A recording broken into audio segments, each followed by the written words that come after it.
वक्फ bill पर UP में तेज हुई सियासी गोलबंदी। बीजेपी मुस्लिमों के एक धड़े में पैठ बनाने की योजना पर काम कर रही है, तो अखिलेश और मायावती मुस्लिम वोटरों को बना रहे हैं अपनी ताकत।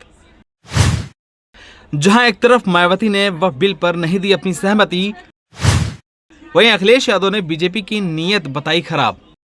चलिए आपको बताते हैं। वक्फ कानून पर छिड़ी बहस के बहाने यूपी में भी सियासी गोलबंदी तेज हो गई है। सत्तारूढ़ भाजपा ध्रुवीकरण के साथ ही मुस्लिमों के एक धड़े में पैठ के लिए मौका तैयार करने में जुट गई है। वहीं अल्पसंख्यकों के वोटों की लामबंदी के लिए सभी विपक्षी दलों ने अपने तेवर तीखे कर दिए हैं। माना जा रहा है कि कानून के अमल में लाने पर शुरू होने वाली कार्रवाइयों के बाद सियासी जंग और तेज होगी। यूपी में मौसम के गर्म थपेड़ों के बीच संभल से लेकर सड़क से नमाज तक जैसे मसलों पर सरकार के सख्त तेवरों के चलते सियासी पारा भी चढ़ा हुआ है। इसी बीच वक्फ कानून को लेकर सड़क से संसद तक चली बहस ने सरगर्मी और बढ़ा दी है। अब पक्ष और विपक्ष के सियासी रणनीतिकारों ने इसके सियासी नफा नुकसान के हिसाब से कार्य योजना पर काम शुरू कर दिया है। वक्फ बिल को मुस्लिमों की जमीन हड़पने की साजिश के आरोपों के बीच सत्तारूढ़ भाजपा को इसका फायदा बताकर विपक्ष का नुकसान करने के लिए जमीन पर उतरेगी। ट्रिपल तलाक, पसमंदा मुस्लिमों की तरफदारी जैसे कदमों के जरिए पार्टी पहले ही मुस्लिमों में उपस्थिति दर्ज कराने का प्रयास कर चुकी है। वक्फ बिल को सुधार के साथ ही इस सियासी एजेंडे का विस्तार भी माना जा रहा है। वहीं वक्फ बिल मायावती का कहना है कि सरकार ने इस बिल को बहुत जल्दबाजी में लाकर जो इसे पास करवाया है यह उचित नहीं है। बिल पास हो जाने पर यदि सरकारें इसका दुरुपयोग करती हैं तो फिर पार्टी मुस्लिम समाज का पूरा साथ देगी। पार्टी बिल से सहमत नहीं है।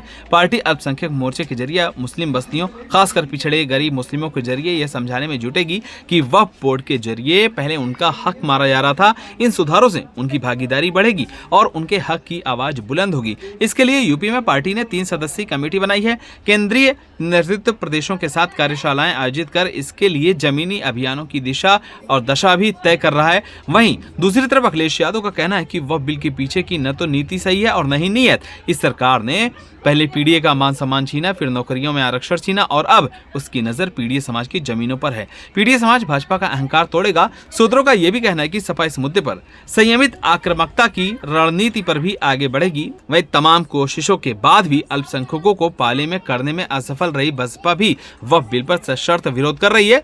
बसपा प्रमुख मायावती ने सुझाव दिया है कि केंद्र सरकार यदि जनता को इस बिल को समझाने के लिए कुछ और समय दे देती और उनके सभी संदेहों को भी दूर करके जब इस बिल को लाती तो यह बेहतर होता। आपको बता दें कि 2027 में यूपी में विधानसभा चुनाव होने हैं। सभी पार्टी अभी से तैयारियों में जुट गई हैं। वहीं मुस्लिम वोटरों को साधने के लिए वक्फ बिल को लेकर राजनीति शुरू हो गई है। अब देखना होगा कि वक्फ बिल लागू होने से क्या यूपी में चुनाव में कोई असर देखने को मिलेगा या नहीं। आप सभी को क्या लगता है, वक्फ बिल कानून सही है गलत? हमें कमेंट कर जरूर बताएं। अगर आप नए हैं तो हमारे चैनल को सब्सक्राइब करें।